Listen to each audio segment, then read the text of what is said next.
In this video, I'll tell you about making this simple drawing, and to start this drawing, I'll start with the rectangle tool. So I'll go to the draw panel and select this rectangle tool.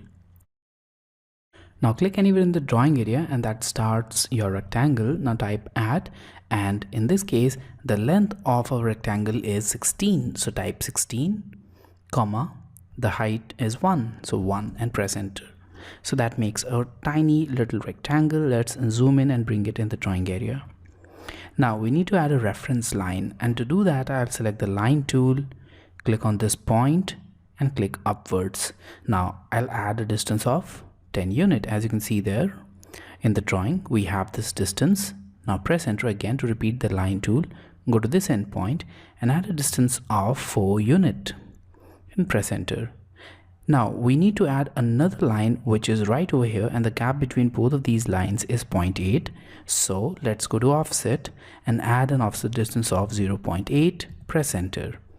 Now click on this line and click downwards. So that will make your offset distance. Now the line on the lower side of this has length 6, the total length, and we've already made this line with length 4. So we need to decrease its length by 1 unit. So I'll select it, click on this grip, move to the left and add 1. Press enter. So now that will decrease the distance by 1 unit. Now I'll go to the line tool and join it with these two endpoints. Now we can make the mirror image. So I'll select this one, go to mirror and select these 2 points, and there we have it. Now we can get rid of this reference line. It's no longer needed. Okay, now let's go to the arc tool and add start and radius arc. So now this will become the start point, the end point, and you can see the radius is 12. So 12 and enter. So there we have it. Now if you select this as the start point and this as the end point, then the arc will be made in this side. So make sure you select proper starting and end points. Now once again we can make the mirror image. So select it, go to mirror and select these 2 points, this one and this one, and there we have it. Now we need to add the shapes which are on the center of this drawing, and for that we'll again start with the rectangle tool. So I'll go to rectangle, click anywhere in the drawing area to start this one, and now in this case you can see that the length of the central rectangular type of shape is 3.8 from center to center, and the width is 0.6 because the radius is 0.3, so that will make the width as 0.6.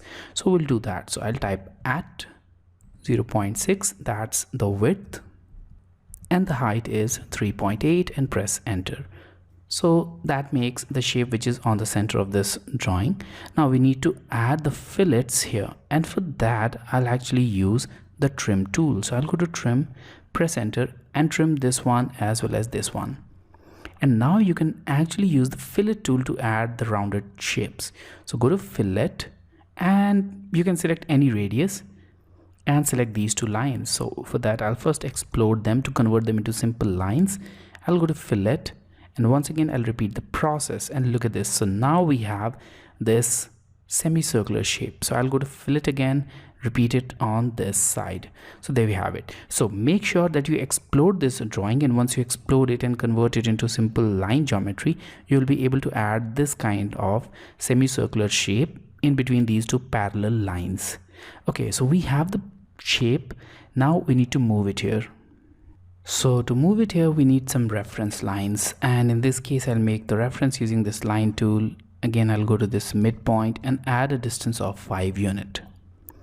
Now this 5 unit is the distance between the center of this rectangular shape and this endpoint. Okay, so these 2 points should overlap the center of this rectangular shape and this endpoint. Now to move it properly, I'll select this one and I'll go to move tool. Now I'll select the center of this geometry. So we don't have the center visible right now, but to make it visible you can just go to this center point and track it. Don't click, simply track it. Now go to this midpoint and again track it, and when the intersection point shows up, this will highlight the green tracking vectors. Now click and there we have it. Now you can move it from that midpoint. Let's move it on this endpoint and let's get rid of this. Okay, so now we have our central shape. Now you can add different shapes, the shapes on these sides as well as these sides in the similar way, or you can also make multiple copies of this shape and decrease their scale. So we'll use this second method, and for that I'll select the copy tool and I'll select it all, press enter, and I'll just make some copies at some random distances. Okay, so we have these 3 copies. Now let's start reducing their size. So I'll go to scale, select it all, press enter. Now select a base point. In this case, I'll select this endpoint here as the base point. And now select reference option from the command line. Okay, so now we need to specify the reference. In this case, the reference will be these 2 points, and we need to decrease their length by a factor of 0.24. As you can see that the second one has a radius of 0.24, so 0.24, and press enter, and there we have it. So that's now reduced. Now repeat the same process for the remaining 2. So I'll go to scale again, select it all, press enter, select this endpoint as the base. Now select the reference option, specify the reference, so this point as well as this point. Now we need to decrease that length, and we need to decrease it by a factor of 0.18, so 0.18. Press enter, and there we have it.